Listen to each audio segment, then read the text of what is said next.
Magandang makulimlim na hapon sa inyong lahat. Ito, makulimlim na naman. Mukhang uulan na naman. Mahirap pag umulan dito sa aming lugar. Kasi saglit lang may baha. Malapit kami sa ilog.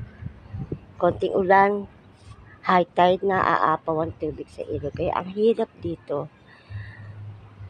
At dahil sa ulan na yan, nabasa ako. Nagkaroon ng sipon, ubo, lagnat. Kaya medyo hirap na rin kumanta.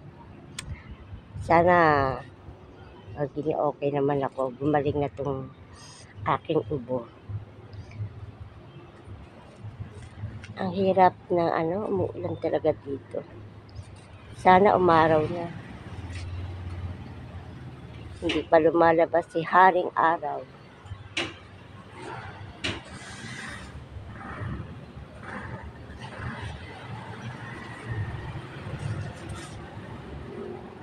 Okay po, hanggang dito na lang.